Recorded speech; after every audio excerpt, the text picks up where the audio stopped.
guys. So I'm really nearsighted and I have horrible vision at night. So I'm going to set up a little flashlight here so that I can read all my notes, because this is without a doubt the most intense activity I've ever been responsible for being a part of. So thank you for being here. I'm a little anxious. My legs are shaking a little bit. But I just want you guys to know that from as early as I can remember, I've always been a huge sports fan. I was born and raised in Michigan, and as a child, I idolized players from the Detroit Tigers, the Pistons, the Lions, the Red Wings, and Michigan State Spartans. Go Green. I have fond memories of spending 3 consecutive hot and humid Memorial Day weekends in 1988, 89, and 1990, glued to the television and passionately cheering for my beloved Pistons as they battled Michael Jordan, Scottie Pippen, and the Chicago Bulls in the MDA Eastern Conference Finals. I also recall attending a few Tiger White Sox games at Old Comiskey Park. However, I must confess, I almost always cheered against the Bulls, Bears, Sox, and Blackhawks, so please don't hold that against me. I do, however, believe that sports connect, inspire, and unite us as human beings. We enjoy rooting for the underdog. We all want to be winners. And championship teams give us hope. I also believe that the 40 neuromuscular diseases the MDA works to combat unite us as human beings. So I'm honored to stand before you tonight and share our story of how muscular dystrophy affects our family. If someone had asked me about muscular dystrophy or the MDA just 2.5 years ago, I wouldn't have known much of anything. All of that changed in an instant on an unseasonably cool and cloudy holiday weekend 3 summers ago.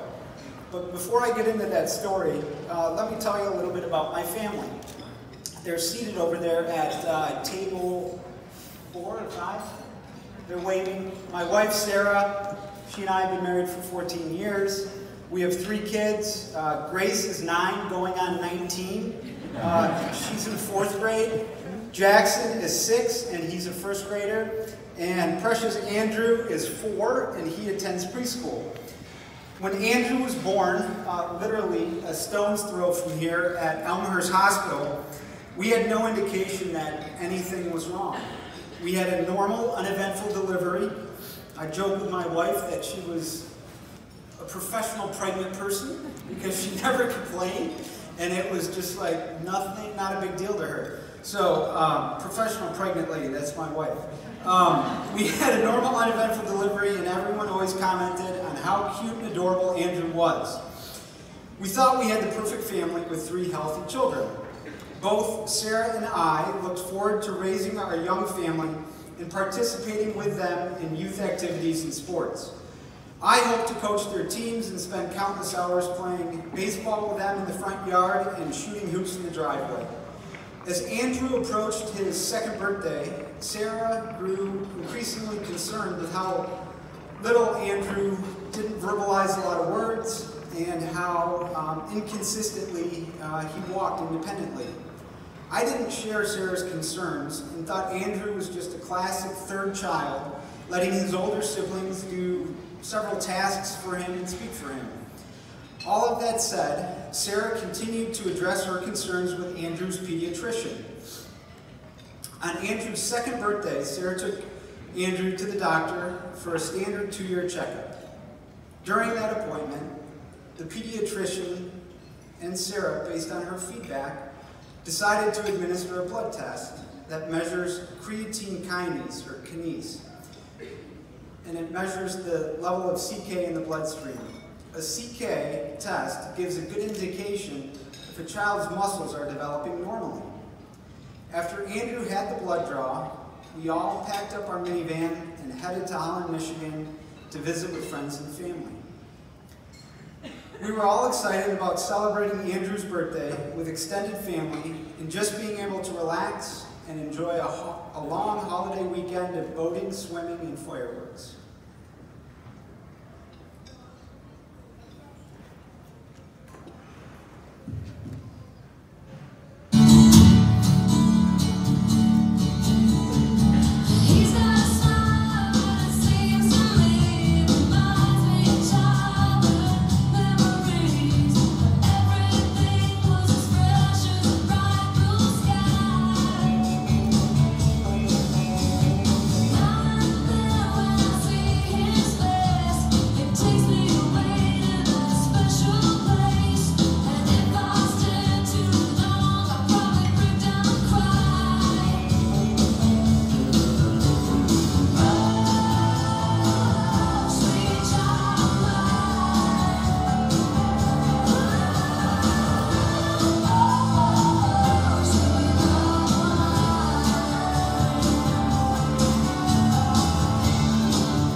Just 5 miles from our destination, Sarah's phone rang.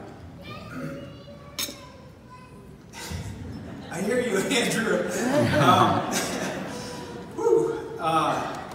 Sarah looked at her caller ID and nervously asked me, why would the pediatrician be calling on a Saturday afternoon of a 4th of July weekend? When she picked up the phone, our world changed forever.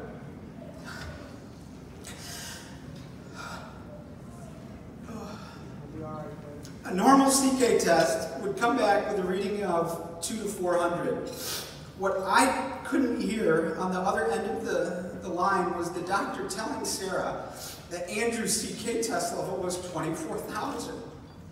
I didn't know what this meant, but because Sarah had done her research and been persistent, she knew exactly what it meant and became hysterical. Picture this. I was driving our Honda Odyssey. My wife is hysterical. My 3 kids are sobbing, screaming, and scared. And I don't understand what's happening. I'm just struggling to keep our van on the road. Without knowing everything, we felt like our lives were shattered. I began to wonder, why was this happening? How could this be? How am I going to fix this? What does all of this mean? That weekend, when we were going to celebrate Andrew's birthday, and all that his young life would grow to be, was now filled with tears and fears and panic. How will this impact him? What quality of life will he have? How will we be able to take care of him? In the days and weeks ahead, we learned that if I, roughly 35, 38 years old, had been diagnosed with muscular dystrophy when I was born, my parents, who are here tonight, would have been told there's nothing we can do for your son. There's no medicine or treatments or any hope. So, go home and love your son. He'll be in a wheelchair by age 8 and deceased by age 14 or 16. So no need to think about where he'll go to college or prepare him for a professional career. Dating, marriage, or starting a family would have been ruled out as well. Basically, there's no hope for his future. Really? Sarah and I could not accept this, and we did not accept it. After researching online the disease and what it meant for Andrew and our family's future, we were frozen in disbelief and consumed by an overwhelming sense of gloom and despair. Journeying through the dark valley of shock and horror was one of the greatest challenges we've ever encountered. As we learned more, we became even more depressed and were developing a real sense of hopelessness. We kept thinking that this cannot be our son Andrew's future. Parents, I cannot explain how we lived with a huge pit in our stomachs during this season of life. We have always made things better for our kids. We couldn't make this better for Andrew, and it ate us alive. It nearly killed us. Still reeling with all that's been going on, about a week into Andrew's diagnosis, here comes some positive news. A very good friend of ours, Anna Wick, who's actually here. Sorry to put you on the spot. She's here with her husband, Grady. Anna walked outside and just so happened to see her next door neighbor. And she casually said, "Remind me, where is it you work?"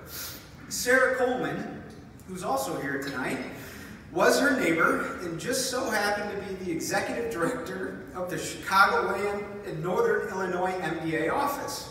I'm not a mathematician, but the probability of those two people living next door in a community of, what, 10 million people live around here? It's highly unlikely. But that connection gave us our first glimmer of hope. Sarah informed our friends that the landscape for muscular dystrophy was rapidly changing, and we had reasons to be hopeful about Andrew's future. Sarah Coleman connected with us, with me and Sarah and our kids, and she connected us to the world of MDA. Another video.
For the next 5 months, we worked hard to recalibrate our lives and accept our new reality. Through Sarah Coleman, we connected with several other families on a similar journey. As a family, we also rallied around the excitement surrounding the Chicago Cubs' magical 2016 season. Their youthful team provided us with a distraction, attending a few games with the kids and watching the World Series as a family gave us a much-needed break from muscular dystrophy. For the past 68 years, the Muscular Dystrophy Association has been faithfully defying medical curses. We are amazed at how much has developed with medical research and potential treatments for those battling muscular dystrophy in just the past 28 months since Andrew's diagnosis. Our family transitioned from total despair to new hope and confidence, a hope that Andrew's future could possibly be bright, that Andrew's life might have some sense of normalcy that every parent craves for their kids. This hope was fueled by learning of the work MDA is doing and taking advantage of the services they offer, such as care centers, which have been a huge blessing in getting the medical community together and offering support to families. They provide a place where teams of experts tend to children with muscle disease. It was such a relief to know that there were experts we could turn to.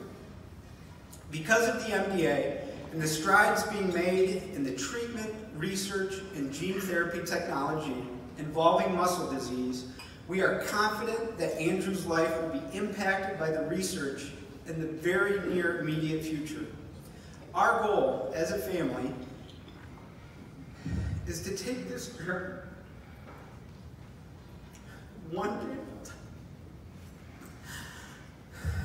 knowing that God has a plan for Andrew's life. He does not belong to us. He belongs to his Creator, and we're merely entrusted to be his earthly parents.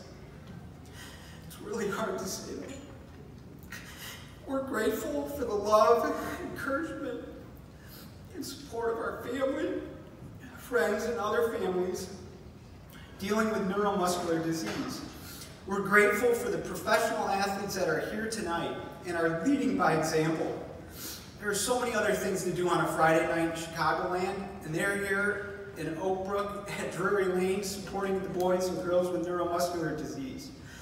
We're grateful for the sponsors here tonight, in particular, our friends from Citco, tonight's presenting sponsors. Over the past 6 months, we've had the privilege of getting to know Jim Chrisman and the remarkable team from the Lamont Refinery. No doubt, Mr. Chrisman is a unanimous first ballot Hall of Famer. So retire his number and hang his jersey from the rafters with number 23 and 34.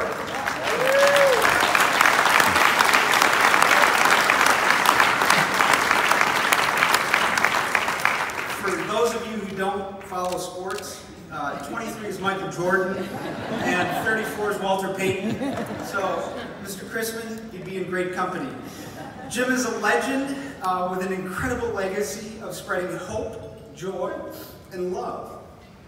The Citco folks all embody what it means to be authentic servant leaders, showing sincere compassion, genuine care, and thoughtful and intentional sharing of resources. Looking out on this impressive gathering of people, you're not going to be surprised by this, but I'm overwhelmed with feelings of gratitude, joy, and hope. Your contributions make a huge difference. Our family and precious Andrew are proof of that. We're here before you. The MDA helped us get through that initial shock and horror in that dark, deep valley of disbelief. Thanks for being here tonight, and thanks for listening to our story. But most of all, thank you for giving generously to support the many families that are here tonight and thousands of families across the country that are relying on the continued research to bring treatments and hope to all of our kids' futures.